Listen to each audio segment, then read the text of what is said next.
இந்த மேடையில நிக்கிறது ரொம்ப ரொம்ப சந்தோஷமா இருக்கு. அண்ணாவை பார்த்தது நிஜமா அவ்வளோ ஹாப்பியா இருக்கு.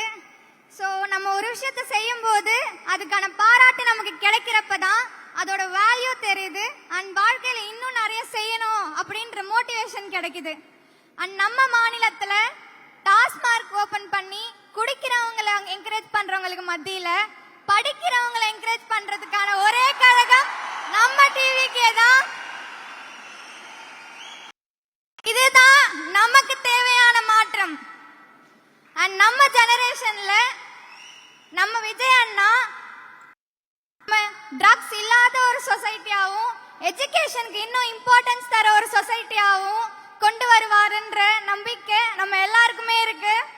ஸோ அண்ணா கண்டிப்பா நீங்க கொண்டு வருவீங்கன்னு நம்புறோம். ரொம்ப தேங்க்ஸ் அண்ணா.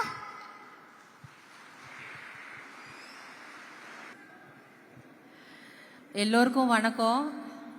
எனக்கு இது கனவா நிஜமானே எனக்கு இன்னும் கூட எனக்கு புரியல. ஏன்னா எனக்கு அவ்வளோ பிடிக்கும். அப்படிப்பட்ட நபரை இன்னைக்கு நேரில் சந்திச்சு அதுவும் இப்படி ஒரு நிகழ்வில் கலந்துட்டேன் போது ரொம்ப சந்தோஷமா இருக்கு. என்னுடைய பேர் அனுஸ்ரீ.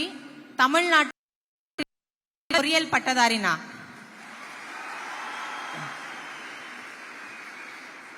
இந்தியாலேயே ஃபர்ஸ்ட் டிரான்ஸ்ஜெண்டரா வேர்ல்டு ரெக்கார்ட் பண்ணிருக்கேன். நான்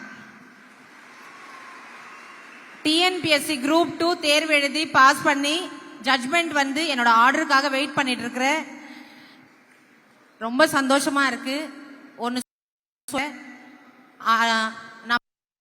கான்ஸ்டிடியூஷன் ஆஃப் இந்தியாவை இயற்றின அம்பேத்கர் அவர்கள் சொல்லியிருக்கிறாரு, கற்பி ஒன்று சேர் புரட்சி செய்ன்னு சொல்லிட்டு. அப்படி கல்வியால சிறந்தவர்களை ஒன்று சேர்த்து நடக்கக்கூடிய இந்த நிகழ்ச்சி தான் புரட்சி. இன்னொன்னு பாருங்க, இந்த மேடையோ இந்த அரங்கமோ ஆண் பெண்ணுன்னு மட்டும் பிரிக்காம பாலின சமத்துவத்துக்கான மேடையா இது சாட்சியா இருக்கு. ரொம்ப சந்தோஷமா இருக்கு. உங்களுடைய முன்னெடுப்புக்கு என்னுடைய வாழ்த்துக்கள். நன்றி. நான் ரொம்ப சந்தோஷம்தான்.